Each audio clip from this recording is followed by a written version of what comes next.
कोल्हापूर शहरातील मायबाप जनतेस माझा विनम्र प्रणाम। कालपासून जो विषय सुरू आहे त्या विषयासाठी पुन्हा एकदा ही मी बाईट देत आहे। एकंदरीत क्षीरसागरने एक चुकीच्या पद्धतीची ढाल पुन्हा पुढे केली। ज्या इंगोले परिवारातल्या व्यक्तीनं खून केला आणि ज्यांना कसलं ज्ञान नाही, ज्यांना सरळ बोलता येत नाही, ज्यांना विषय मांडता येत नाहीत, अशा व्यक्तींना त्यांनी ढाल करून पुन्हा काहीतरी चुकीची पद्धत पुढे केली। मुळात यांनी विषय कसा मांडायला हवा होता? माझा मूळ मुद्दा, तुम्ही कॅसिनोमध्ये गेला होता की नव्हता?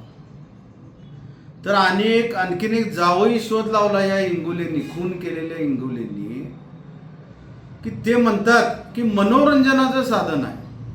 मनोरंजनाचं साधन कसलं हो? एखादा मनुष्य बिअर बार मध्ये दूध आणायला जातो का? एखादा मनुष्य मटका खेळताना तिथं काय गणिताचे प्राध्यापक बसलेले असतात, प्रोफेसर असतात? एखादा माणूस वाईन शॉपमध्ये गेल्यानंतर तिथं तो काय दही ताक आणायला जातो का? साधं सोपं लॉजिक आहे। सापडला तुम्ही ऋतुराज क्षीरसागर, ते मान्य करा। तुमचे वडील तुम्हाला प्रोटेक्ट करायला येणं झाले, बिळात जाऊन बसले, बिळात, अक्षरशः बिळात जाऊन बसली क्षीरसागर। आणि ऋतुराज क्षीरसागर यांची तर कालची भेदरलेली अवस्था होती, भेदरलेली, पूर्णपणे भेदरलेली अवस्था होती। त्यांना सरळ विषय मांडता येत नव्हता। जनतेच्याही लक्षात आलं की तुम्ही होता की नव्हता एवढं बोला। ऋतुराज क्षीरसागर म्हणतात, मी चौकशी करतो, मी न्यायविधी खात्याकडून चौकशी करून मी पुढची ॲक्शन घेतो। तुमच्या ॲक्शनसाठी मी आत्ता 12:30 नंतर पुन्हा लाईव्ह आलेलो आहे। तुमचं न्यायविधी खात्याकडून काय खातरजमा झाली की नाही अजून? खातरजमा करून घ्या, फार गरजेचं आहे। आणि जनतेची माफी मागा। सन्माननीय महापौर महोदयांना मी निवेदन दिलं, आता माझ्याकडे त्याची पोच आहे। त्या निवेदनामध्ये मी स्पष्ट म्हटले की ह्या क्षीरसागर पितापुत्रांना महानगरपालिकेचा कोणता तरी ओपन स्पेस द्या आणि त्या ओपन स्पेसमध्ये महापालिकेकडून यांना परवानगी द्या। SP ऑफिस, IG ऑफिस, जे काय असेल ते, कलेक्टर ऑफिस पासून सर्वांनी यांना परवानगी देऊ देत आणि 4 तास 5 तास लांब जाण्यापेक्षा इथंच कॅसिनो खेळू देत। त्याशिवाय कोल्हापूर शहराची नवीन पिढी बर्बाद होणार नाही। नवीन पिढीला बर्बाद करणं, झुगाराच्या नादी लावणं, व्यसनाच्या नादी लावण्याचं काम एक क्षीरसागर पितापुत्र करू देत। आणि क्षीरसागर, आपणास पुन्हा एकदा विनंती, किमान पोराच्या तरी प्रोटेक्शनला बाहेर पडा। असली ही खून करणारी, आज हे इंगोले परिवारातले जे खून करून पळून गेले होते, एका बिचाऱ्या साईराजचा जो निष्पाप होता, निष्कलंक होता, त्याचा खून झाला। हिंमत होती तर कोल्हापुरात मातब्बराच्या शरीराला हात लावत असतो, कुठल्या तरी गरिबाला मारून फार कोणतरी भाईगिरी करायची नसती। हा विषय मला काही नवीन नाही, पण तुम्ही चांगली माणसं प्रोटेक्ट करा, चांगली। तुम्ही कोल्हापूर शहरामध्ये टीम राजेश म्हणून प्रसिद्धीचा आहात। तुमच्या या शिंदे गटामध्ये कोणीही चांगला व्यक्ती दिसणं झालेला आहे। सभागृहामध्ये प्रत्येक व्यक्तीच्या मागं कुठला ना कुठला तरी बॅडपॅच आहे। कोण तर क्लबमध्ये सापडलाय, कोण कॅसिनोमध्ये सापडला, कोण मर्डर करून आत गेला। आणि हे मर्डर करणारे, आम्हाला तत्वज्ञान शिकवणारे असले कोणतरी पाठवू नका। ह्यांना कसली बुद्धिमत्ता नाही, बुद्धिशून्य लोक आहेत ही। कर्मणूकसाठी गेलेले असतील तर काय झालं? आणि दुसरं महत्वाचं, क्षीरसागर, तुमच्यात काहीतरी अशी कुचेष्टा सुरू आहे। रवी इंगोलेंना मानसोपचार तज्ज्ञाची गरज। ॲक्च्युली गेली 6 महिने झाले शिंदे गटाचे सर्वांना, शिवसेना पक्षाच्या वतीनं, माझ्या वतीनं, शिवसैनिकांच्या वतीनं आम्ही धारेवर धरतो। आणि राजेश क्षीरसागर, आपल्या सर्व पदाधिकाऱ्यांनाही कळवा की रवी इंगोलेंना कसली गरज नाही। माथे फिरून तुम्ही झालेला उठता बसता तुम्हाला माझा चेहरा दिसतो, पण तुम्ही कधी जनतेच्या समोर उत्तर देऊ शकत नाही। कोल्हापूर शहराच्या हद्दीतील कुठलेही व्यवसाय, कुठली उद्योग तुमच्यामुळे सरळ नाहीत, कॉन्ट्रॅक्टर आत्महत्या करण्याच्या भूमिकेत आहेत। ही तुमची ओरिजिनल परिस्थिती आहे। तुमचा मुलगा झुगारी, तुम्ही खंडीखोर, तुमची बाईट देणारे जे कोण तुमचं जे प्रोसिडिंग पुढं पाठवतात सह्या करून ते खून करणारे, काय चाललंय काय? क्षीरसागर, माझं तुम्हाला आव्हान, सम्राट कोराणे बाहेर आहेत, मोक्यातून बाहेर आले ती जामीनवर. रवी इंगोले मी इथं बसलोय. या खुनाची, साईराज जगताप खुनाची पुन्हा चौकशी लावा.